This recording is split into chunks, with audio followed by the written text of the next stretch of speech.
You've seen the best. You've seen the worst. Now here's the rest of both worlds.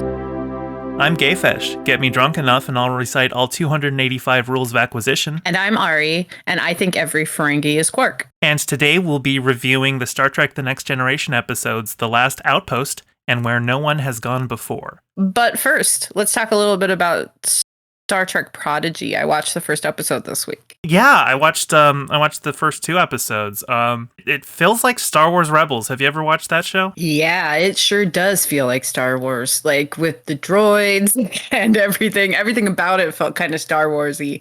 I haven't seen the second, and I'm hoping now that they're on a starship, it'll make a difference to feel more Star Trek-y. You've seen the second one, so maybe you'll be able to tell me.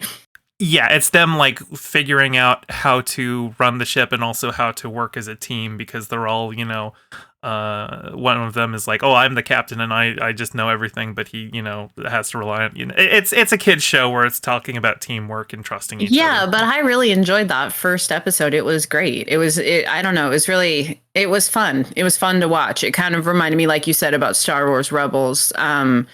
But it had that, like, I could keep watching this, because I'm also watching The Owl House, which is a Disney Channel show, or, well, Disney Plus, I think.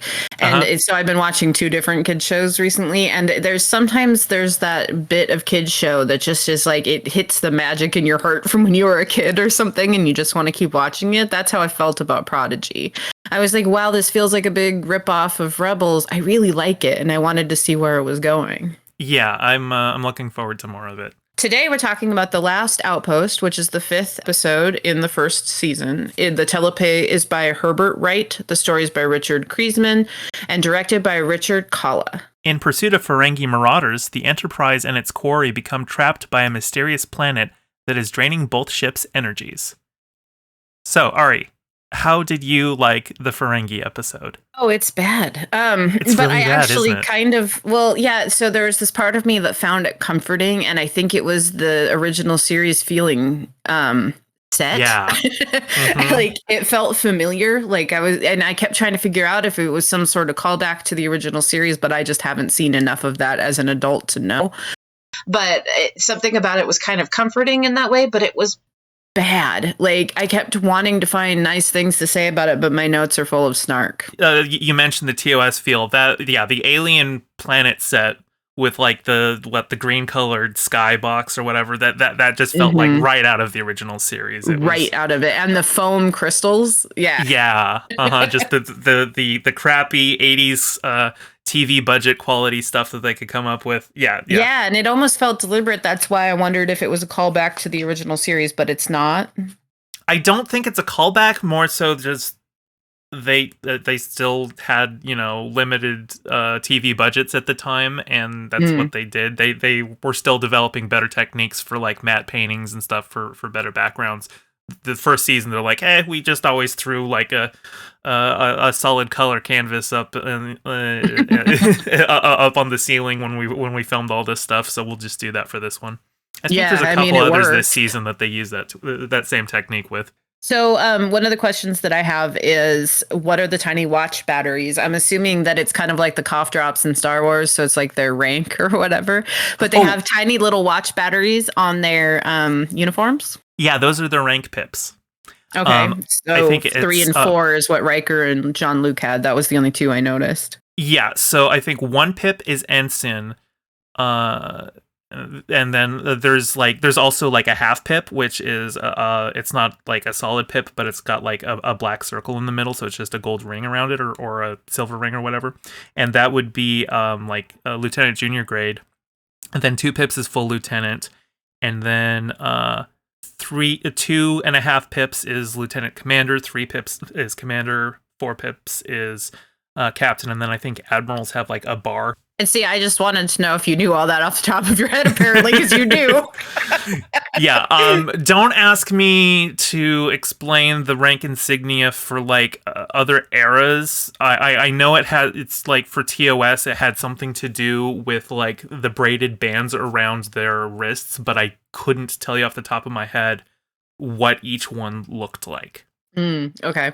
Yeah, I thought that was interesting because I figured they had to be the rank of some sort, but that was the first time I noticed them. So, So let's talk about the Ferengi themselves. yeah. So they wanted to create a new alien that would be the Klingons for this new show. Oh, which brings up a question. Why does, Yeah. if they know nothing about the Ferengi, why does Quark hate them so much? Or not Quark. I meant the other guy, Worf. Why Worf. does Worf hate them so much? He like I- mutters under his breath and he's real mad about it. Worf is ornery. I actually I noticed how bad his dialogue is this episode. I have written down specifically 2 quotes: "Immobilized by the damn Ferengi," and I don't even know if this is like, is this a slur? Pygmy cretins? I don't even know. I know. I had that same moment of what did I'm you not just sure say? that's okay to say that anymore. It was the 80s, so there was all sorts of stuff they were saying that they weren't supposed to, just in media in general. So I don't even know where that word sits. I just know that I haven't heard anyone say it probably since that episode. Yeah, no. And I use that word too when I'm describing the second and third Ender books because that's also the word they use in those books to describe the little tree people that turn into the trees. That have you read those books? Very I have weird. Not. I've only seen the one movie. Okay, but they have, and they use that P word too. And every time I hear it, it makes me feel weird. So I try not to say it, but I heard it and my brain like bristled as well. I like the visual design of the Ferengi makeup. I mean, it takes them a while to get it a little more streamlined, so it doesn't so obviously look like just a foam rubber thing they're wearing over their heads. But in general, I like the design. Yes, they have a big butt and they look stupid because they've got a big butt on their head, but I don't know. I think it works. I like their design, and I liked the implication of, oh, you guys are so ugly to like the humans. You know, I something about that. Like, I was like, yeah, like because it's normal to them to have these big bulbous heads with their weird ears and that kind of stuff. You know. Another thing that gets touched on a little here, and I don't remember how much it comes into play later, like in TNG or Deep Space Nine, but Troy wasn't able to read the Ferengi, and I think it is that Ferengi just are like immune to telepaths. I wondered about that. I have in my notes, oh, Deanna's useless, but I didn't know why.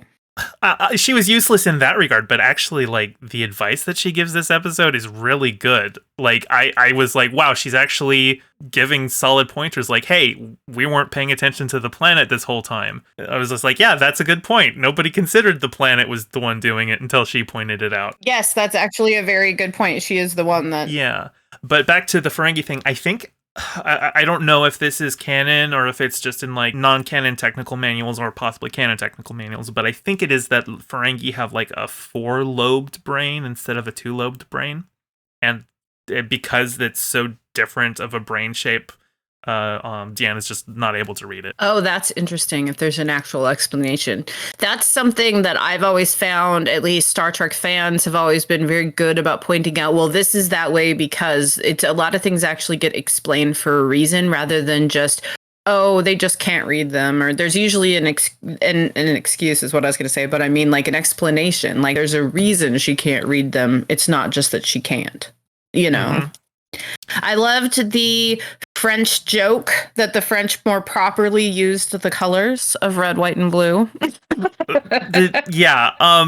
It's so funny to see Picard's French pride in the first season. It doesn't really carry over beyond that. I think they just kind of were like, you know, he's French, but he's really English in later seasons.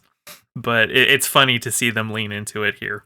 It is funny, yeah. And it feels like he's compensating. It feels like because there was a previous episode where Data called French an obscure dead language, and Picard was so incensed, and I feel like maybe Data was actually right, and like French culture in the 24th century is basically just only living on the Picard vineyards and nowhere else, and so he's like the last bastion of French culture on Earth. And then there's another episode, a couple episodes away from this one, where there's a reference to Uncle Sam, and Worf is like, Uncle who? No, that was this episode. That was this same episode? Okay, I thought it was a few away. Because they were talking about Yankee traders, and Riker's like, Yankee traders. I like the sound of that. And Data's like, yeah, okay, that makes sense.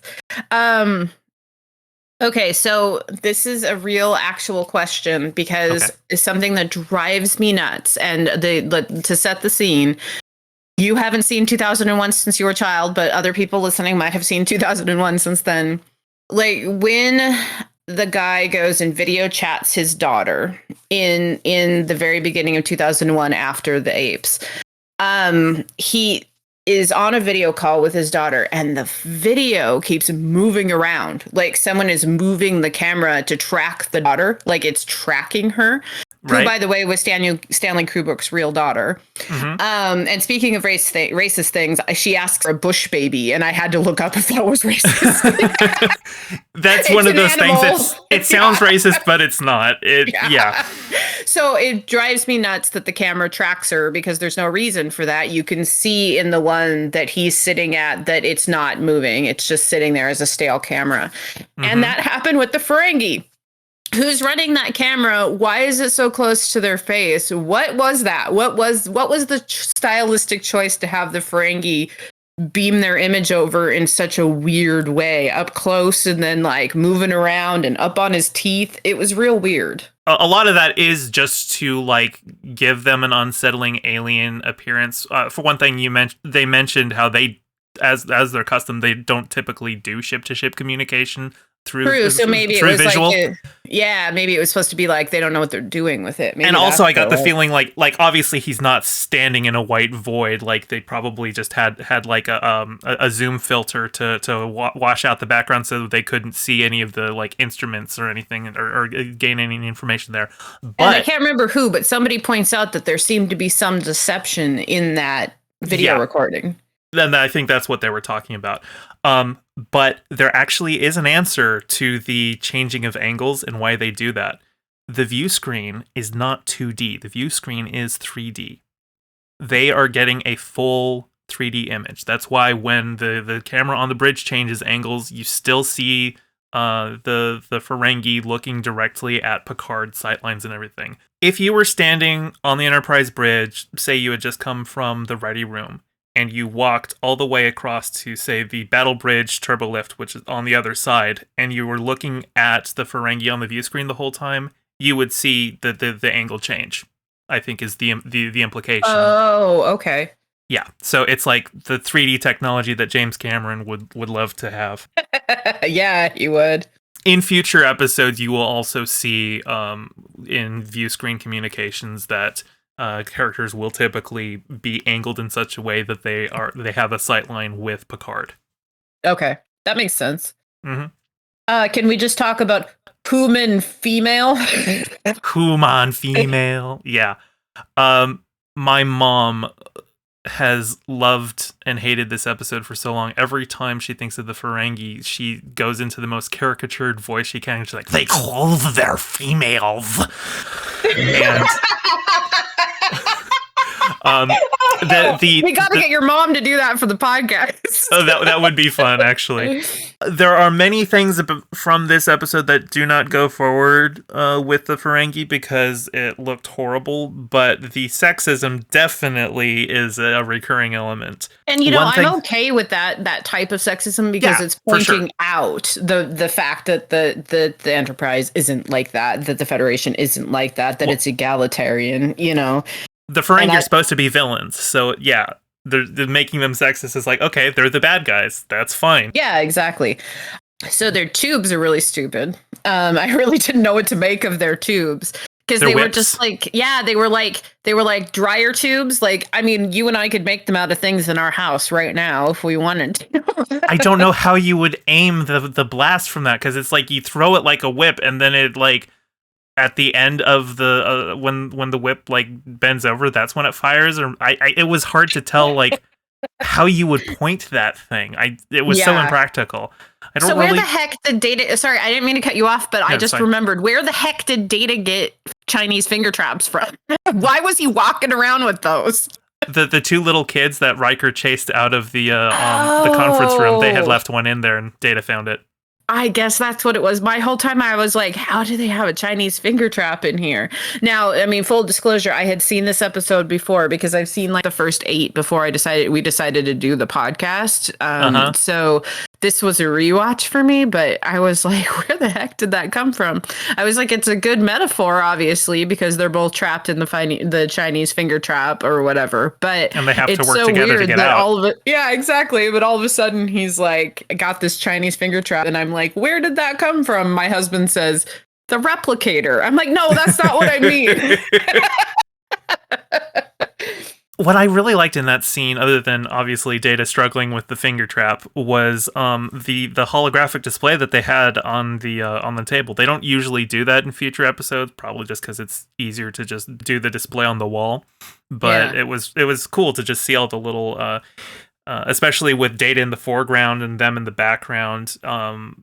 It's a lot harder to composite those kind of shots back then because obviously they were just filming on one plate. They didn't have like Data sitting there in front of nothing and then filming Riker and everyone in the background. They just all filmed them together, and so I think they had framed it so that Data would always stay in like the bottom corner of the frame so that he wouldn't clip over the holographic display.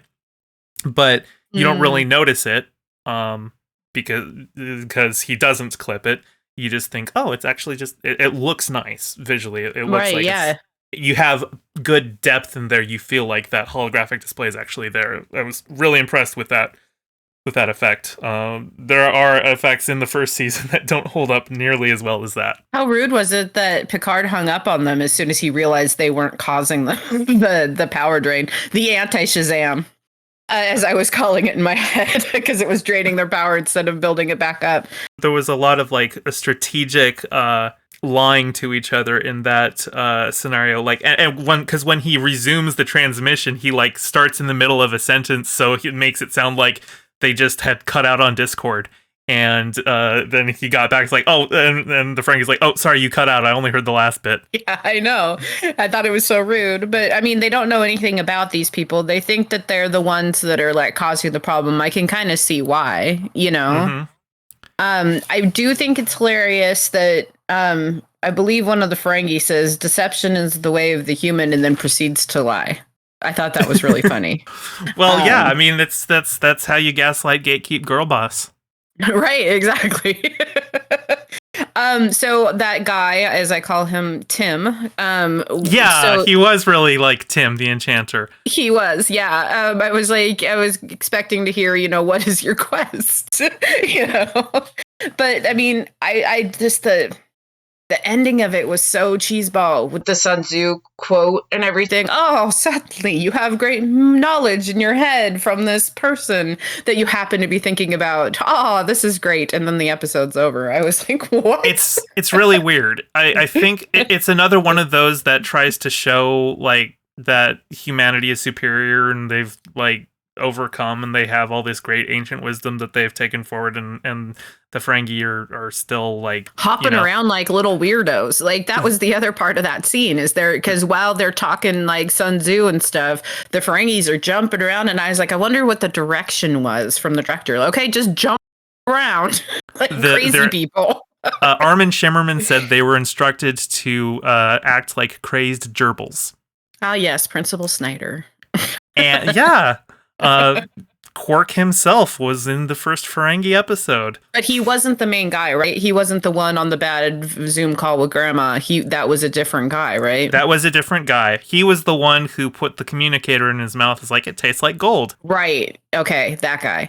Because it was hard for me to tell because I've only ever seen Principal Snyder without his Ferengi makeup on. I just happen to know because everybody announces it when they walk in the room. When you go, if you're watching Buffy and any nerd walks into the room and you're a girl, they will tell you that is Quark from Deep Space Nine. I'm picturing, that meme at the baseball game where like the guy is like leaning in and explaining something to his disinterested girlfriend. And he's got like the wraparound shades and the hat and everything, like the total douche bro look. And just, yeah, I imagine it's like that, except he's got an anime t-shirt on and buck teeth, and he's like, actually. Yes, or like Dwight from the but yeah. I mean, I was my whole life I've been watching Buffy, as we know from the discussion about band candy, but so I've known that Quark is Principal Snyder for a very long time. I don't know what this means, but my notes say I feel so bad for Worf. Oh, I know why. Because he thought he was going to battle, and he was so mad that Riker was going to battle instead of him. Mm-hmm. I felt bad for him. He did get to the battle, though. He had a couple Ferengi like clinging onto his back. Actually, it was really funny looking. When Data is holding one of the Ferengi aloft, and he's just like, "Look out, they're stronger than they," and then one of them punches Riker in the face, and Data just like has like a smirk, like, "Ooh, I told you so." Data has a lot of "Ooh, I told you so" faces in this episode. I noticed. I really like, I like where Data became in the show, but there's a lot of stuff in this first season. He's a lot more emotive than he is in later seasons when they establish that he doesn't have emotions. And I'm sure a lot of it is just him. He's mimicking human behavior that he's seen. Well, there's a whole discussion about babbling in the episodes that are coming up that is interesting to me, but we'll talk about those when we get to them. We almost forgot my favorite part. Jean-Luc Picard got to say shit. But he did. He goes, merde. I know. I had to look it up because I was like, wait a minute. Isn't that the S word? So, fun fact, that is the first time that the word shit has been uttered in any language in Star Trek. We won't hear the word shit itself until Star Trek Generations. Ooh, I saw that one in the theater. And we won't hear the word until Star Trek Discovery. Oh, do they say it in Discovery? There's like an episode where Tilly goes, "Oh, it's fucking cool. Sorry." And then Stamets goes, "No, it is fucking cool." I need to watch that show, but I'm waiting to do it for the podcast. Yeah, that scene to me like came off like, oh, we're on streaming now. We get to say the bad word. So let's do it twice in a row. I know. I mean, if you got to be on streaming, you got to take advantage of the benefits, which are being able to say what you want to say. I know you're going to bleep this, but my favorite English teacher in college said nothing says like. Listen, we just know at some point in Star Trek Prodigy, they're all just going to be calling each other fucking cunts. I hope so. I can only hope so. So next, we're going to talk about Where No One Has Gone Before. It's the 6th episode, written by Diane Duane and Michael Reeves, and directed by Rob Bowman. And as an aside, I read that this was his very first one, and he went on to direct a whole bunch more. He did. When an experimental engine modification throws the Enterprise to the edge of the known universe, the crew must rely on a mysterious alien to guide the ship home. So what are your thoughts? He's my favorite. I love him so much. Wesley or the Traveler? Both of them. I don't know. This whole show has become about Wesley Crusher to me. I have such a he's the main character. He is the intrepid hero for me, but I love the Traveler. I don't know. He's the first character that I'm like, I get this guy. I really do. Like I related to him really a lot. I liked him. I thought he was amazing. I read that he tried out for Data first, the guy who played him. And didn't get Data. And so I thought it would have made an interesting Data. Oh, yeah, for sure. I think he would have been fine. Obviously, I love Brent Spiner, and I'm happy that's how it ended up, but I'm sure that guy would have done a great Data, too. Yeah, and I don't know. This episode was the first one that I actually have an emotional attachment to, I think. Well, we'll talk about that. I think something about this guy and his, the alien guy. He's just called the Traveler, right? I kept trying to catch a name, but they just referred to him as the Traveler. Yeah, he said that he has a name, but it's unpronounceable by human tongue. Right. Okay. So the Traveler guy, he's just trying, he knows that there's more out there. He's trying to merge space, time, and thought, and push out to and push beyond the boundaries of what he knows. He's at his core, he's an explorer, and I related to that, and Wesley related to that, and that's what made the episode for me really relatable. This episode was very much about building up Wesley to be he's supposed to be the ultimate Starfleet officer. Like, he's Yeah, do we want to jump born ahead to it. to the prophecy? Yeah, absolutely. So the prophecy was very much, I love a chosen one trope because I do. I mean, but it very much felt like, oh, he's getting set up here to be like something bigger than he is. And I was like, that's cool because I want to see where it goes. You know, I want to see what's happening with Wesley.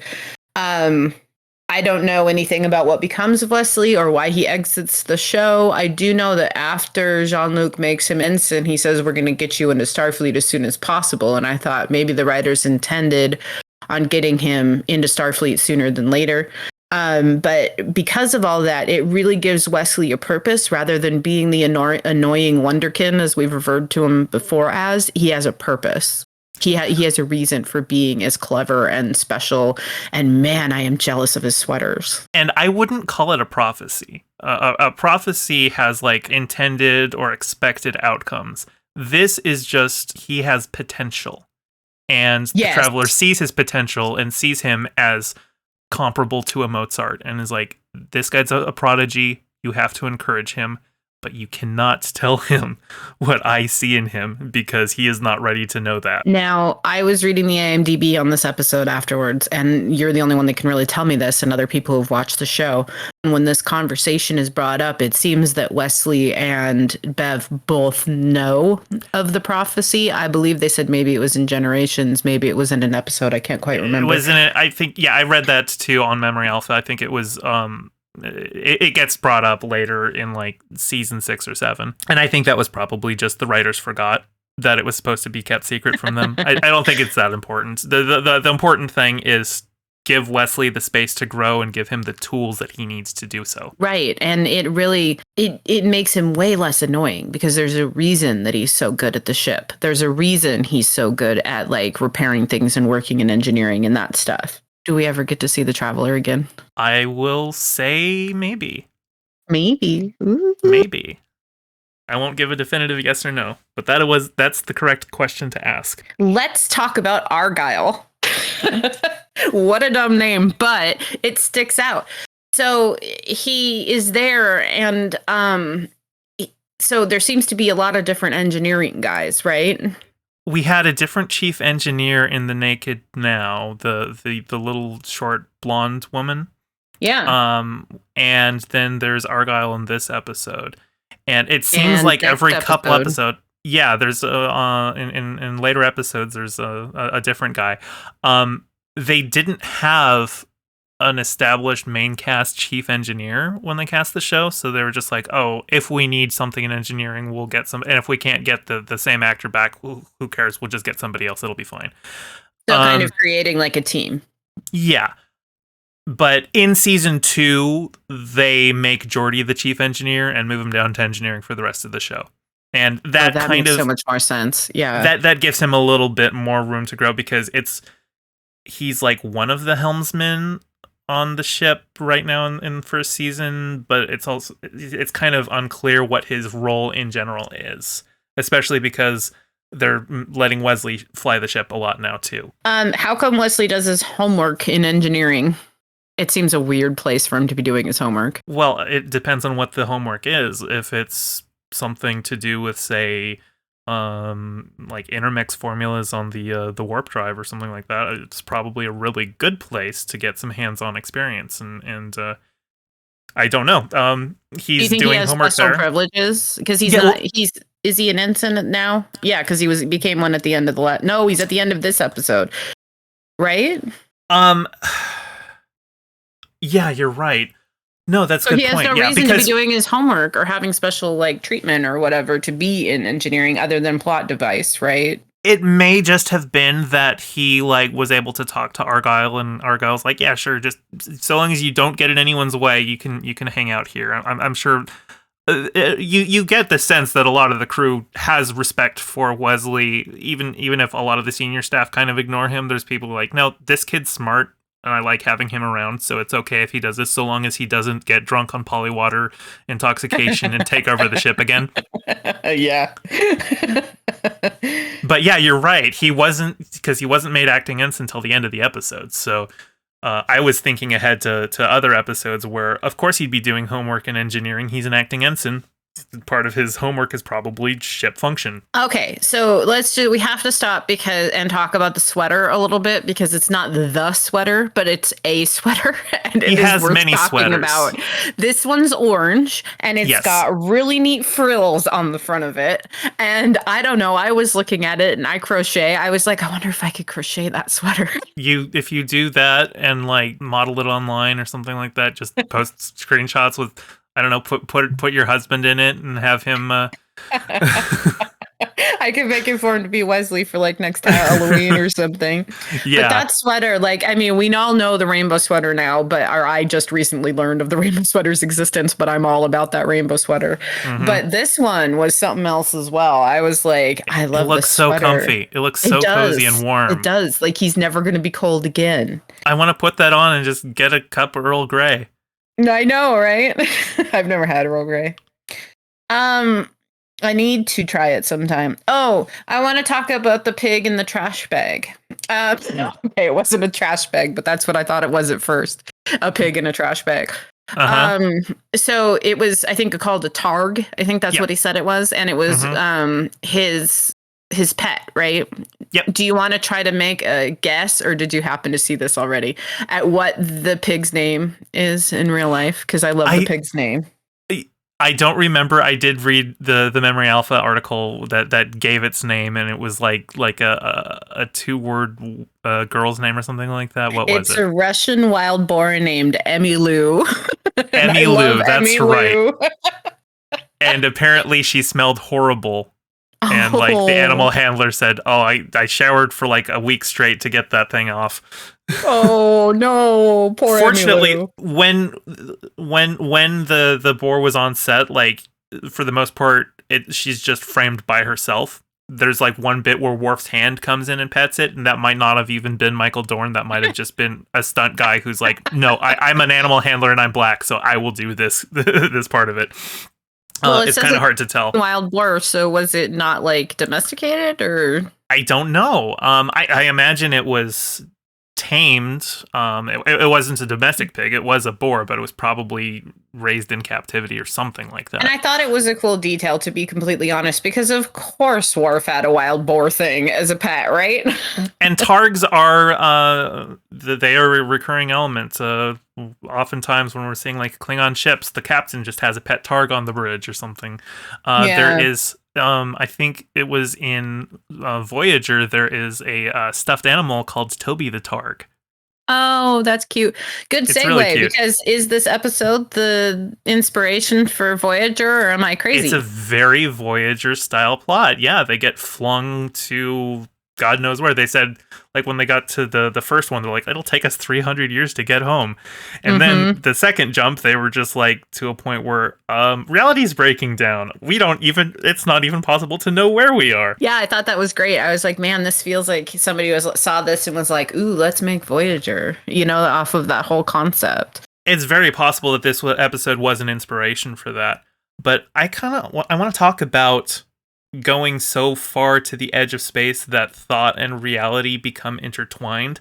And I feel like they were kind of going for somewhat of a philosophical bent to it, because I'm not a philosophy major or anything like that, and I couldn't tell you most of the lines of thought, but there is a line of thought in philosophy: thought is reality. I mean, Rene Descartes, I think, therefore I am, that what is real is defined by how we perceive reality. So reality is shaped by our thoughts.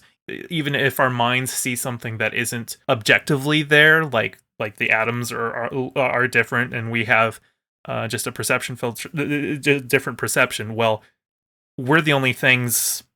Life is the only thing that is actually able to be aware of the universe itself. Without that, it's just protons and neutrons bouncing against each other. We're the only things that can experience the universe and become aware of the universe. So thought really does, in that way, shape reality. Yeah, I felt that a lot with the episode. I felt kind of a connection to 2001. I know. There's obvious parallels, yes. Yeah, because there's even a part when they're coming back from the beyond, or whatever you want to call it. That felt like the very beginning opening parts of when Dave Bowman enters the infinite in his pod.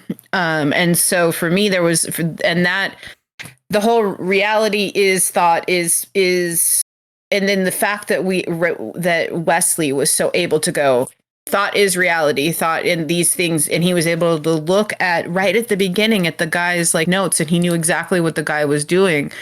I was like, yes, it's almost like Wesley is an advanced human in some way, and then he kind of reiterated that for us at the end.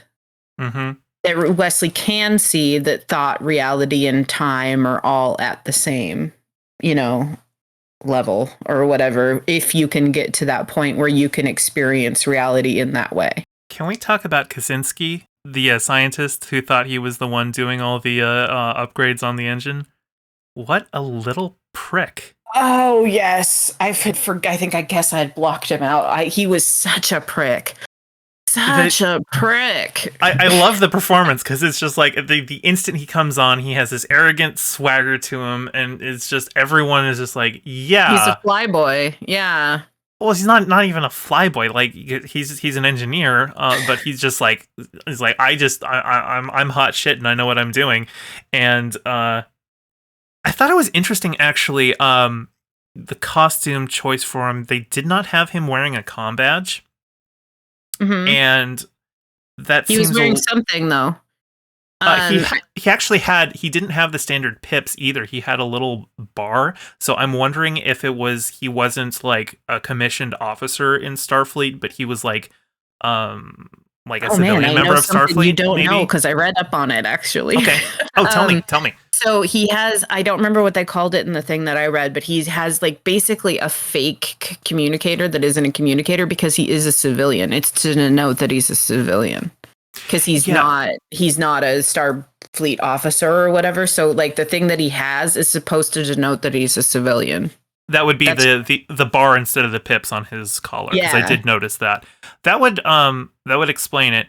And obviously this is early in TNG, so maybe they were like, well, if he's not a commissioned officer, he won't have the badge. That makes sense. But later on, and especially in stuff like Voyager, it seems like the uniform is the thing that denotes that you're in Starfleet, and anybody who's like aboard is given a communicator because it's a communicator, and also it helps track you through the ship. Like usually, if they're like trying to lock onto somebody, locating somebody in the ship, they will track their communicator to do so. So the computer knows to send the pages, correct? The pages, or to lock onto somebody for a transporter beam.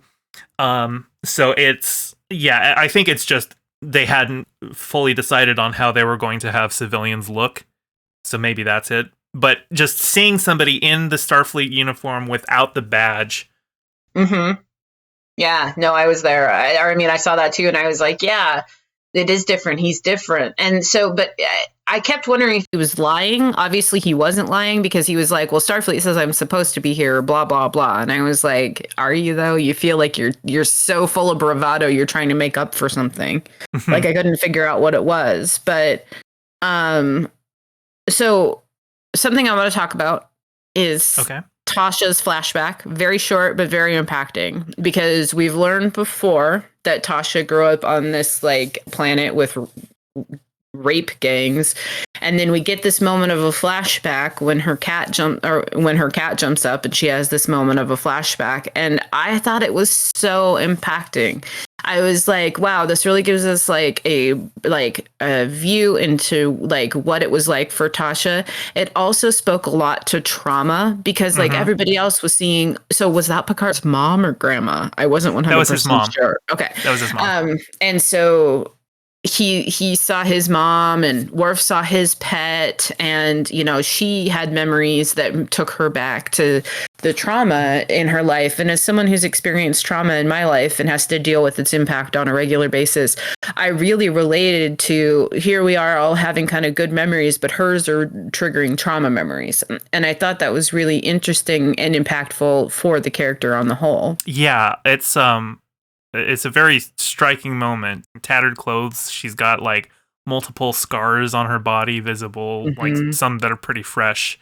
and she's being chased by rape gangs, and her first thought is to make sure the cat is safe. Yeah, and that spoke volumes to Tasha. It spoke volumes to Trauma's impact. It spoke volumes to who she is as a person, that she cares about the cat enough to get it out of there before she cares about getting rid of herself, taking care of herself. I will complain a little bit that there was no sex and that Netflix lied to me, because every episode says fear and sex. I think they just slapped that on the series as a whole and don't bother to go through and label every single one. I was so irritated, though. I was like, there's no sex in this one, guys. Don't worry, there's sex coming up. I know. I'm so excited. It was not just good character development for Wesley. It was good character development for Picard, because specifically in relation to I'm Jean-Luc Picard and I hate kids. Because the guy took him aside or actually before that, let me talk about a little bit how Wesley's like, my name is Wesley. And he's like, we know, everybody knows your name, or something like that. But it was like, yeah, but the reason he thinks you don't know his name is because you're such a dick to him, Picard. And then basically the alien guy was like, you need to treat this kid like he knows, like he knows things. He knows what he's special, and it's gonna, in the future, he's gonna be important. And for me, that kind of made Picard have to take a step back and go, oh, maybe I shouldn't treat all kids like jerks, Mm-hmm. And it felt like it was also good development, and especially like, even I was so impressed with Leslie, even when Jean-Luc called him down and he comes down the turbo lift and he calls him to the bridge, he stays in the elevator until Jean-Luc says, come onto the carpeted bridge. I cannot stop seeing the carpet. And he's like, come on in. But that was so respectful of Wesley. Like, it's just, so it spoke to Wesley's character as well. Yeah.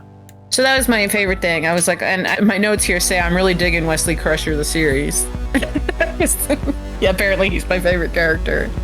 Thanks for joining us today. I'm Ari. And I'm GayFesh. And until next time, live long and prosper. Thank you for listening. You can find more episodes on Apple, Spotify, and wherever you get your podcasts. We're on Twitter @RestBothWorlds. Join our Patreon at patreon.com/restofbothworlds for bonus content and hear your name at the end of each episode.